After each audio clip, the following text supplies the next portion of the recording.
The United States Constitution. Article 1. Section 6. The senators and representatives shall receive a compensation for their services, to be ascertained by law, and paid out of the Treasury of the United States.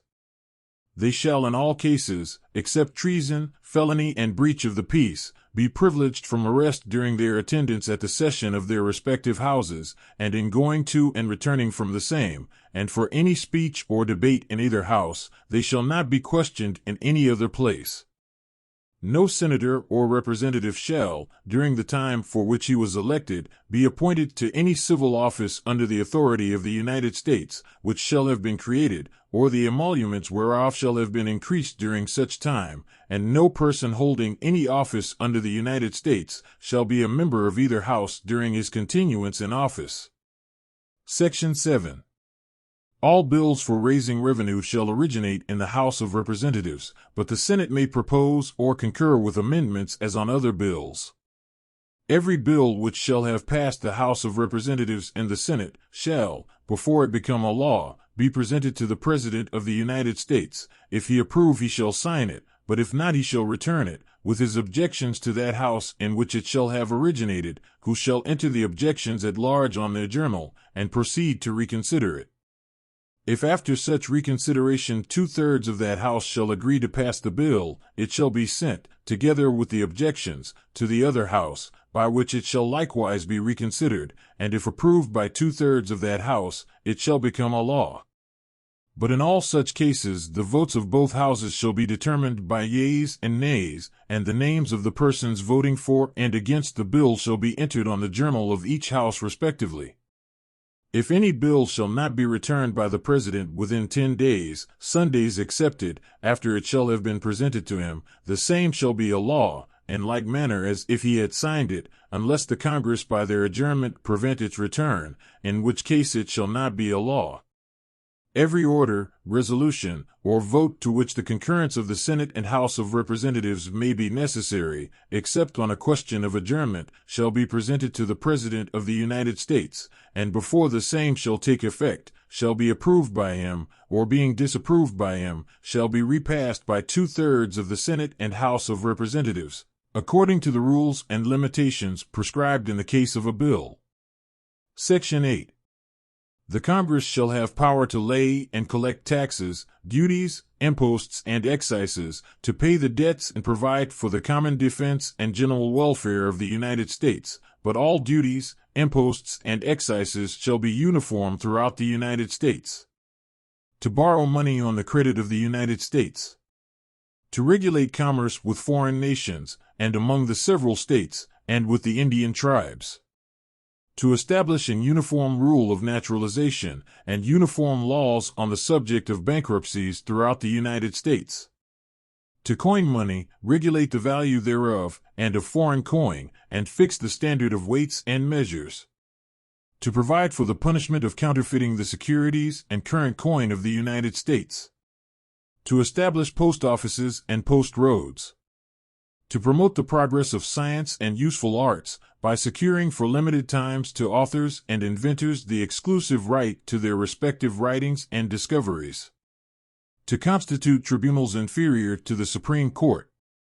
To define and punish piracies and felonies committed on the high seas, and offenses against the law of nations. To declare war, grant letters of marque and reprisal, and make rules concerning captures on land and water. To raise and support armies, but no appropriation of money to that use shall be for a longer term than 2 years. To provide and maintain a navy. To make rules for the government and regulation of the land and naval forces. To provide for calling forth the militia to execute the laws of the Union, suppress insurrections, and repel invasions. To provide for organizing, arming, and disciplining the militia, and for governing such part of them as may be employed in the service of the United States, reserving to the states respectively the appointment of the officers and the authority of training the militia according to the discipline prescribed by Congress. To exercise exclusive legislation in all cases whatsoever over such district, not exceeding 10 miles square, as may, by cession of particular states, and the acceptance of Congress, become the seat of government of the United States, and to exercise like authority over all places purchased by the consent of the legislature of the state in which the same shall be, for the erection of forts, magazines, arsenals, dockyards, and other needful buildings, and to make all laws which shall be necessary and proper for carrying into execution the foregoing powers, and all other powers vested by this Constitution in the government of the United States, or in any department or officer thereof. Section 9. The migration or importation of such persons as any of the states now existing shall think proper to admit, shall not be prohibited by the Congress prior to the year 1808, but a tax or duty may be imposed on such importation, not exceeding $10 for each person. The privilege of the writ of habeas corpus shall not be suspended, unless when in cases of rebellion or invasion the public safety may require it. No bill of attainder or ex post facto law shall be passed. No capitation or other direct tax shall be laid, unless in proportion to the census or enumeration herein before directed to be taken. No tax or duty shall be laid on articles exported from any state.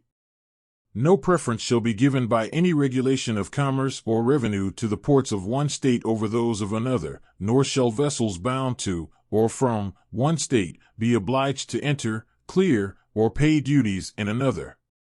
No money shall be drawn from the Treasury, but in consequence of appropriations made by law, and a regular statement and account of the receipts and expenditures of all public money shall be published from time to time.